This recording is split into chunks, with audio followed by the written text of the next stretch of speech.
Good morning, everybody. Morning. My task this morning is to set the theme, if you like, for what will follow. And the reason I've been asked to do this is that the WPA runs a specify helpline on fire issues, so by email, by telephone, whatever medium. And so we get a pretty good feel for what the issues are that people are asking questions about. And the number one topic that comes up again and again is terminology. And I'm sorry about this, but fire protection is a bit of a techie topic. There's not much you can do about it. We'll try and keep it as straightforward and as simple today as we possibly can. But there's a certain level of technical language that unless you've got it, you can't really understand the issues that we're talking about. This is something that sadly has been lost in the media discussion about fire issues, but as timber traders, as people who are involved in selling products into this market, we really need a basic understanding of some simple terminology. The question that comes up more often than anything else is, what is the difference between reaction to fire classifications, Euroclass B, C, D, whatever, and fire resistance ratings? And there's an enormous amount of confusion between the two. And I think really to try and unpick this, we need to go back a step and look at the process of the development of a fire within a building. And it's only by doing that that we can understand where these different elements fit in. So there are 4 stages to a fire. If we imagine within a room like this, we have ignition, the actual point at which the fire catches on a material or a substrate, and the development of that fire, the growth of that fire, the spread of the flame, the amount of heat that might be emitted. In some materials, even as they catch fire, they'll melt and produce flaming droplets that fall onto other materials and substrates, and they catch fire as well. All of these things are part of the material or the substrate's reaction to fire properties. So we have ignition, we have fire growth, and then there'll come a point where everything within the building, all of the surfaces, all of the materials are actually on fire. And that's what we call flash point or flashover. And at that stage, everything within the room is engulfed with fire. The temperature rises very significantly. And then the focus switches from how are the materials reacting to the fire to how do we contain this fire within this space, within this room. And when we talk about fire containment, then it's the resistance to fire rating or performance of the walls, the ceilings, the floors, the doors that matter. Because at that stage, we can't put the fire out, but we can contain it.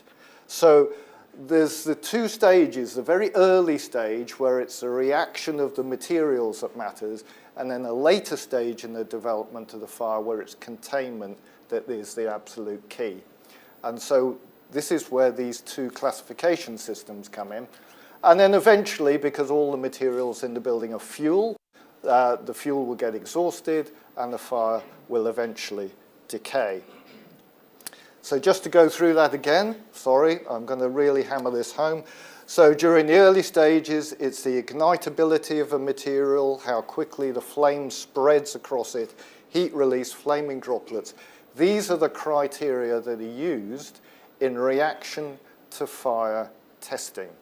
And depending on the results we get from that testing, those materials and substrates can be classified. And by substrate, what I mean is a single identifiable material. So in the case of timber, we would have different tests for different species or different materials, solid wood and plywood, for example. These materials all have slightly different reaction to fire properties and need to be tested separately. Okay, so what can we do about reaction to fire? Well, we're going to hear this morning about flame retardant treatment and incorporation of flame retardant into manufactured products. And the effects that those materials have is to improve the reaction to fire properties at the beginning of the development of the fire. So they slow down the ignition, they slow down the spread of flame, they reduce the amount of heat emitted, and so on, improving the rating of that material. And on the graph here, we've got the red graph, which is untreated, the orange graph, which is treated. And you can see what's happened is that that graph has been depressed, which means that there is more time until flashpoint, which gives more time for people to escape from the building, more time for the fire to be put out. And in this case, and I'll just slip on the slide to the yellow section at the bottom, in the case of a small fire or particular substrates, that treatment actually, the fire goes out before it ever reaches flashpoint. So here we're talking about flame retardant treatments that improve the reaction to fire properties of a material or a substrate. And that's what you're going to hear about this morning. You're going to have a number of case studies from different manufacturers talking about different ways that they improve the reaction to fire properties of materials in order to produce this effect. And what you're going to hear about in the afternoon is products that are used to contain a fire, where the design is all about improving and maximizing, optimizing the resistance to fire properties. So when flashover is reached, the fire is out of control, all combustible materials are alight, we're looking to contain. And the interesting thing is that for reaction to fire testing, we're talking about materials, we're talking about individual species, individual products, whereas when we get on to fire containment, fire resistance, we're talking about building systems.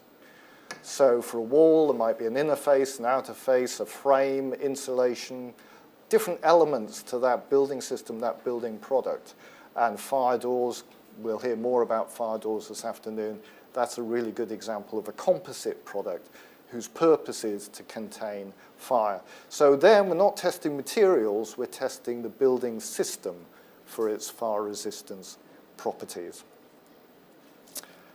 And there are different testing regimes for reaction to fire, fire resistance. I'm not going to go into great detail. You will hear more from our later speakers. In fact, I believe David, who follows on from me, has got some videos to show you, which great way of understanding how these things work. The core standard we work to, you don't need to remember this, is EN 13501. Part 1 deals with reaction to fire classification. Part 2 deals with fire resistance. So with reaction to fire, we're talking about Euro classes. With fire resistance, you'll be familiar with the idea of a 30-minute fire resistance fire door, or 60-minute, or so on. Fire resistance is measured in minutes of containment of that fire. So if reaction to fire and fire resistance are the most common question we get asked, the second most common is, what does the word combustibility mean?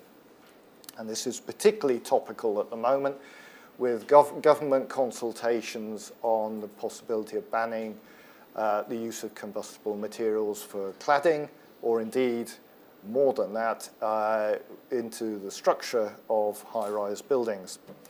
So the official definition, which is what the government's working to, and therefore it's what we need to understand, and it's what building regs refers to, comes from the Euroclass system that we use. So this is reaction to fire testing, and the classification system which will give a material or a substrate a class A or a class F, ultimately, class. And what I've done here is reproduce the table as seen in the standard, which is why it's back to front, that's how it is. So the lowest performance is at the top, where we have no test performance recorded, and the best is at the bottom. Now, untreated timber or wood-based products tend, on the whole, to be Class D, possibly Class E, when they go through this test system, this test methodology.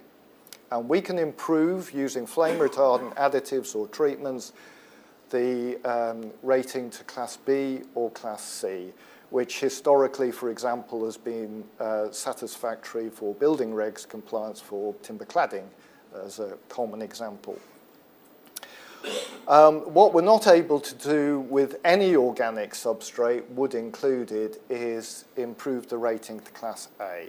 That simply isn't technically possible.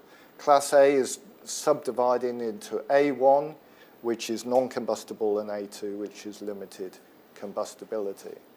So when the government, for example, is talking about banning any combustible materials for use as cladding on high-rise buildings, what they're talking about is only using Class A1 or A2 materials. And that obviously has a knock-on effect for the timber industry.